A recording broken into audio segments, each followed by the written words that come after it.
Hello students, welcome back to the channel accountancy classes. आज लाया हूँ क्लास 11 के लिए वीडियो जो कि बहुत इंपॉर्टेंट होने वाला है। वो है कैश बुक। हम लोग आज करेंगे कैश बुक, जिसमें हम कैश बुक कितने टाइप्स के होते हैं, होता क्या है, क्या काम है, ये सब डिस्कस करेंगे और एक प्रैक्टिकल क्वेश्चंस भी करेंगे कैश बुक के ऊपर। चलिए वीडियो फटाफट शुरू करते हैं। सबसे पहले मैं आपको बताता हूँ कैश बुक होता क्या है। कैश बुक एक ऐसा बुक है जिसमें बिजनेस में जितने भी कैश ट्रांजेक्शन्स हैं, जिसमें पैसा आ रहा है या जा रहा है, वो सब रिकॉर्ड होता है। इसके अलावा कुछ नहीं। क्रेडिट ट्रांजेक्शन्स इसमें रिकॉर्ड नहीं होता है। ठीक है, तो कैश बुक एक ऐसा बुक है जिसमें हम लोग only cash transactions are recorded, credit transactions are not recorded in the cash book. ठीक है, तो कैश बुक का मैंने एक हल्का सा लिखा है, देखिए कैश बुक क्या है, which records only cash transactions, that is cash receipts and cash payments. एक बिजनेस का कितना पैसा आया रिसिप्ट में होगा, कितना गया पेमेंट्स, ये हमें एंट्री करना है इन कैश बुक। कैश बुक 3 तरह का होता है। एक है सिंगल कॉलम कैश बुक, जिसमें कैश ही एक कॉलम होगा। डबल कॉलम कैश बुक, इसमें कैश और बैंक ट्रांजेक्शन्स दोनों रिकॉर्ड होते हैं। बिजनेस में जो भी बैंक में आपने पैसा डिपॉजिट किया या विड्रॉ किया, या कैश में जो भी डिपॉजिट किया, कैश में जो भी रिसीव किया या पे किया, वो। और एक कॉलम होता है 3 कॉलम कैश बुक। इसमें आपका कैश, बैंक एंड डिस्काउंट, अगर आप कुछ परचेज या सेल करने में डिस्काउंट प्रोवाइड कर रहे हैं, वो भी इसमें एंट्री होता है। तो 3 चीज़ है, एक एक करके सीखेंगे। आज हम लोग करेंगे single column cash book. Format बताता हूँ, क्वेश्चन लेता हूँ, करता हूँ। चलिए देखिएगा। तो फ्रेंड्स, मैंने बोर्ड में एक क्वेश्चन लिखा है और फॉर्मेट बनाया मैंने कैश बुक का, सिंगल कॉलम कैश बुक का। तो इसको मैं अभी आपके सामने सॉल्व करके दिखाऊंगा, उसके बाद आगे बढ़ते हैं। चलिए क्वेश्चन देखिए क्या है। Prepare a simple cash book from the following for the month of August 2020। Okay, कुछ ट्रांजेक्शन्स है। फॉर्मेट पहले डिस्कस कर लेते हैं। फॉर्मेट देखिए, पूरा लेजर जैसे था बिल्कुल वैसा ही है। कैश बुक जैसे लेजर में था, देखिए डेट, पर्टिकुलर्स, LF, इसमें LF कॉलम आ गया। LF में क्या करना है, लेजर का पेज नंबर को आपको लिखना होता है। Amount, date, particulars, LF, amount. यहाँ पेज नंबर का कोई मेंशन नहीं है, इसलिए मैंने इसको नहीं डाला। कोई बुक में आपको यहाँ पे एक वाउचर नंबर का कॉलम भी मिल जाएगा। अगर इसमें मान लीजिए कोई स्लिप का नंबर है, वाउचर का नंबर है, वो आपको वाउचर नंबर में डालना होता है। वो फिलहाल नहीं है, इसलिए मैंने नहीं डाला। वो कोई हार्ड एंड फास्ट नहीं है आपके लिए। मेन चीज़ है पर्टिकुलर्स, डेट को और अमाउंट को पुट करना सही तरीके से। तो चलिए मैं आपको पहले बताता हूँ करना क्या है। फर्स्ट डिस्कस करते हैं। ये हमारा डेबिट साइड है, यहाँ से हमारा डेबिट है, यहाँ से हमारा क्रेडिट है। इस डेट के इस साइड से क्रेडिट साइड है। तो कैश बुक बनाने का 2 रूल है जो आपको दिमाग में रखना है। पहला रूल, ये डेबिट साइड में आपको ट्रांजेक्शन से आइडेंटिफाई करना है कि वो कैश ट्रांजेक्शन है या नहीं। तो पहला, अगर आप आइडेंटिफाई कर लिया कि इसमें कैश आ रहा है या जा रहा है, ये आपको पता करना है, फर्स्ट रूल। सेकंड रूल, वो रिसीव है या पेमेंट है, ये आपको पता करना है। अगर वो कैश रिसीव है तो उसको आपको लिखना है यहाँ पे। कैश रिसीप्ट्स जितने भी है वो आएगा इस साइड, यानी कि डेबिट साइड। डेबिट साइड में कैश रिसीप्ट्स आता है और क्रेडिट साइड में कैश पेमेंट्स आता है।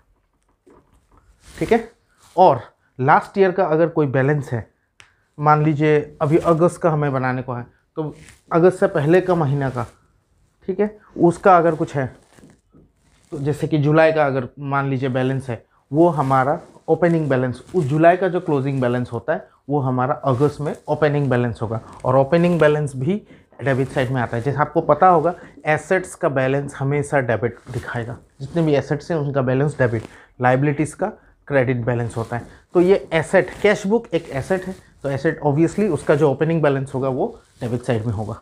ठीक है, तो चलिए प्रॉब्लम को शुरू करते हैं। ये 2 रूल को दिमाग में आपको रखना है बस। तो यहाँ हमने फॉर्मेट देखिए, इन द बुक्स ऑफ, यहाँ कंपनी का नाम, बिजनेस का नाम जो भी है। इस क्वेश्चन में बिजनेस का नाम नहीं है तो मैंने ब्लैंक छोड़ा। आपका जो भी नाम होगा XYZ वो आप यहाँ डाल दीजिएगा। उसके बाद आपको लिखना है cash book for the month of, according to the question it's August 2020। ये मैं मिटा देता हूँ, समझ। पेमेंट इधर, रिसिप्ट इधर। ठीक, चलिए फर्स्ट देखिए, balance of cash in hand. Balance of cash in hand मतलब ये लास्ट मंथ का बैलेंस बता रहा है। लास्ट मंथ का क्लोजिंग बैलेंस मतलब आज के डेट में फर्स्ट डे में ओपनिंग बैलेंस बता रहा है 5000 rupees, which will come on the debit side. तो आप यहाँ डेट लगा दीजिए 2020 अगस्त 1। इस साइड को हम लोग जैसे लेजर में करते थे 2 लगाएंगे और इस साइड को बाय लगाएंगे। तो यहाँ 2 क्या है ये? ओपनिंग बैलेंस है, तो आप लिखिए balance brought down. Opening balance को ब्रॉट डाउन लिखिए। अगर यहाँ लिखता स्टार्टेड बिजनेस विद कैश, तो आप यहाँ पे टू कैपिटल अकाउंट लिखते, ठीक है। ओके, तो इसका बैलेंस है 5000 रुपीज़, 5000 मैंने डाल दिया। फिर नेक्स्ट देखिए, परचेज मेड। परचेज मेड मतलब आपने सामान खरीदा, आपने गुड्स खरीदा, गुड्स खरीदी तो क्या हुआ, आपका कैश हाथ से गया।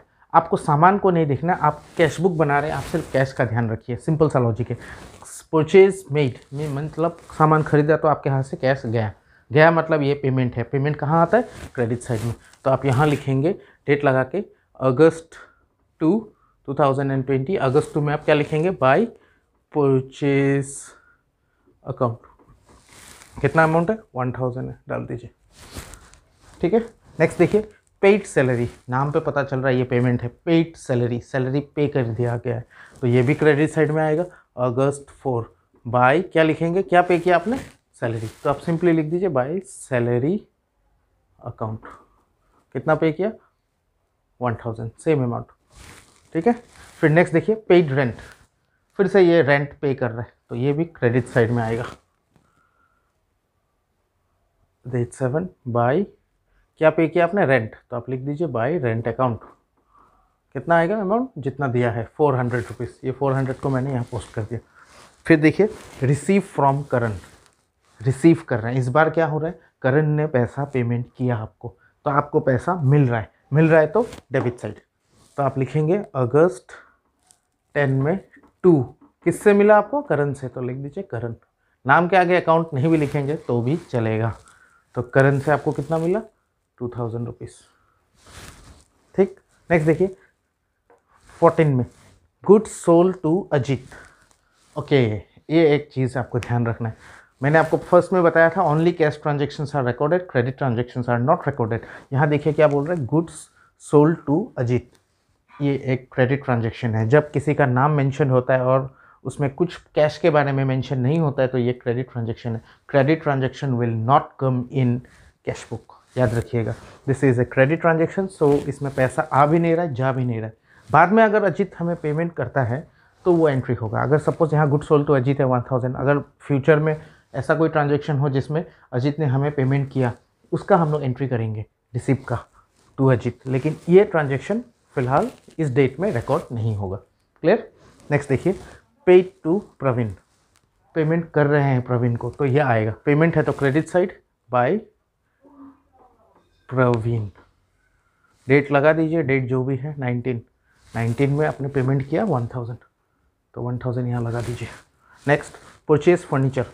फर्नीचर परचेज किया आपने, फर्नीचर परचेज किया तो अगेन आपके हाथ से पैसा जा रहा है, तो आप फिर से क्रेडिट में डाल दीजिए by furniture. Date will be 25, 1000 rupees, ठीक है।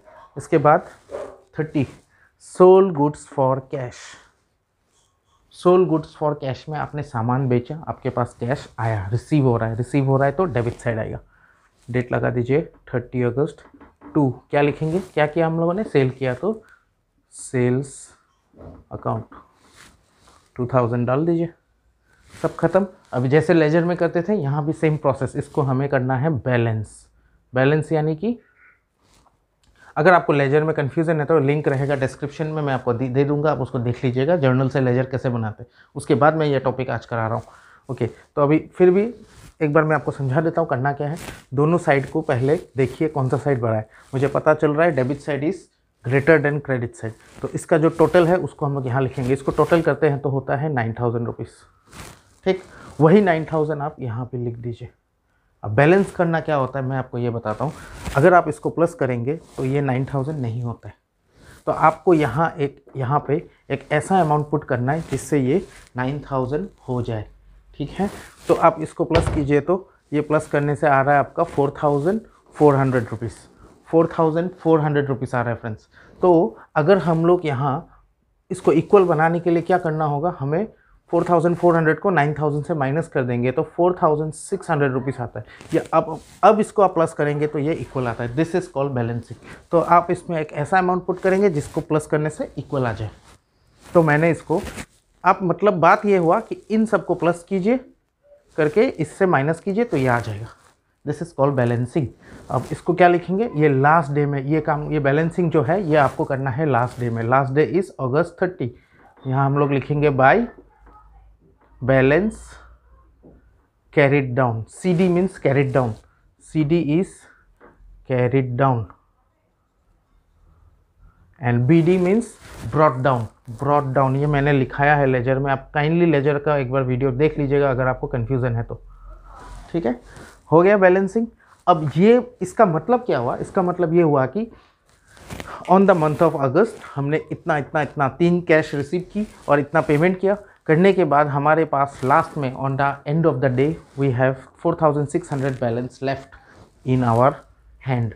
ठीक है, तो ये बैलेंस अब हम लोग क्या करेंगे, ये जो बैलेंस है ये बैलेंस को अब हम लोग नेक्स्ट मंथ यूज़ करेंगे। नेक्स्ट मंथ होगा अगस्त के बाद सितंबर। और एक चीज़, जिस साइड बैलेंस CD आया है, क्लोजिंग बैलेंस जिस साइड आया है उसके ऑपोजिट में ओपनिंग बैलेंस आता है। तो ये प्रोसेस कुछ इस तरह होगा, इसका क्रेडिट साइड में है तो इसका नेक्स्ट मंथ का नेक्स्ट डे मतलब सितंबर का फर्स्ट डे को आपको यहाँ लिखना है टू बैलेंस ब्रॉट डाउन। ये क्लोजिंग बैलेंस अब बन जाएगा नेक्स्ट मंथ में ओपनिंग बैलेंस। इसके बाद अगर कोई ट्रांजेक्शन हो तो सितंबर का चालू हो जाएगा इसी में। सितंबर में जो आया रिसीव यहाँ लिखिए, पेमेंट यहाँ लिखिए, लेकिन हमें तो सितंबर का नहीं, हमें अगस्त का बनाना है। ये जस्ट हम लोग शो करके इसको इस तरह से क्लोज कर देंगे। बस हो गया अपना कैश बुक। आपको ध्यान क्या रखना, इसमें डबल अंडरलाइन क्लोज किया मैंने, आप देखिए डबल अंडरलाइन मतलब ये अकाउंट क्लोज हो चुका है और ये जस्ट ओपनिंग बैलेंस को मैंने यहाँ पे शो किया है। आप भी ऐसे ही कीजिएगा। क्या ध्यान रखना है आपको, क्वेश्चन में अगर आप एग्जाम पॉइंट ऑफ व्यू से देखें तो ये चीज़ लिखिएगा, in the books of company का नाम cash book for the month of, ये लिखिएगा। ये फॉर्मेट अच्छी तरह बनाइएगा। डेबिट साइड में रिसीव को लिखिए, क्रेडिट साइड को पेमेंट को लिखिए। आई थिंक आप इसको समझ गए होंगे। ईजी सा चीज़ है, cash book on single column is very easy. इसको आप प्रैक्टिस कीजिए। इससे रिलेटेड क्वेश्चंस कुछ भी प्रॉब्लम हो कमेंट सेक्शन में ज़रूर पूछिए। और अगर आप इसको समझ रहे हैं और मेरा वीडियो पसंद आया तो एक लाइक कर दीजिएगा। Thank you so much for watching.